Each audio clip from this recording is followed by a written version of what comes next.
انتہا کہہ رہا محمد کو باقص خدا کہہ رہا اور توجہ کرنا، نعت پڑھنے کا جب بھی ارادہ کیا، نعت پڑھنے کا جب بھی ارادہ کیا، غیب سے میری حالت عجیب ہو گئی۔ نعت پڑھنے کا جب بھی ارادہ کیا، غیب سے میری حالت عجیب ہو گئی۔ پھر تخیل یوں پرواز کرنے لگا جیسے لفظوں کی مالا بری ہو گئی۔ بھائی بلند آواز سے کہیے گا سبحان اللہ۔ دھرتی کے سینے پر دھرتی کے سینے پر منبع ہے انوار کا، دھرتی کے سینے پر منبع ہے انوار کا، ٹکڑا جنت کا روزہ ہے سرکار۔ دھرتی کے سینے پر منبع ہے انوار کا، ٹکڑا جنت کا روزہ ہے سرکار کا۔ ان نگاہوں کا چومو تو نہ کیا کروں جن نگاہوں کا روزے کی ماشاءاللہ مصر آپ کے حوالے کرنے لگا ہوں۔ ماشاءاللہ جو صدیقی بیٹھا ہے، صدیق کا غلام بیٹھا ہے، صدیق کو ماننے والا بیٹھا ہے، صدیق کا عاشق بیٹھا ہے، مجھے یقین ہے وہ کنجوسی کا مظاہرہ نہیں بلکہ بھرپور انداز میں سبحان اللہ الحمدللہ ماشاءاللہ سنائے گا۔ توجہ کرنا، جملہ مصرع شعر دل پہ لگے، دل اجازت دے، پھر سبحان اللہ کہیے گا۔ دھرتی کے سینے پر منبع ہے انوار کا، ٹکڑا جنت کا روزہ ہے سرکار کا۔ ان نگاہوں کا چومو تو نہ کیا کروں جن نگاہوں میں روزے کی دید ہو گئی۔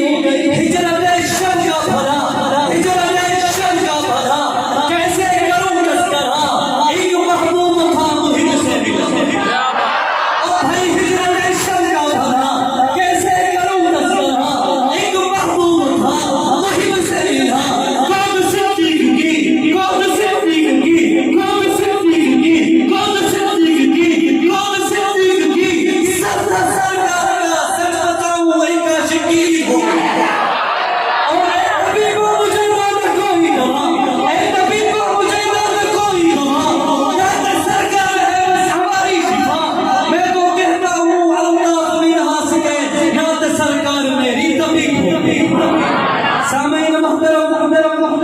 پروگرام اختتامی مراحل میں داخل ہو چکا ہے۔ اب ملک پاکستان کی نہیں بلکہ عالم اسلام کی اس عظیم شخصیت کو دعوت خطاب دینے جا رہا ہوں جن کی زندگی کا سفر دعوت قرآن، اشاعت قرآن، دعوت حدیث کا سفر رہا ہے، جو اپنی خطابت کی وجہ سے اپنی ذہانت صرف عوام میں ہی نہیں بلکہ علماء میں بھی بہت حاصل کر چکے ہیں، جو اس بڑھاپے کی حالت میں مجھے اور آپ کو پیغام دینے آئے ہیں۔ تمنا ہے کہ اس دنیا میں کوئی کام کر جاؤں، دنیا والوں تمنا ہے کہ اس دنیا میں کوئی کام کر جاؤں، اگر کچھ ہو سکے تو خدمت قرآن کر جاؤں۔ تشریف لا رہے ہیں آپ کی ناروں کی گونج میں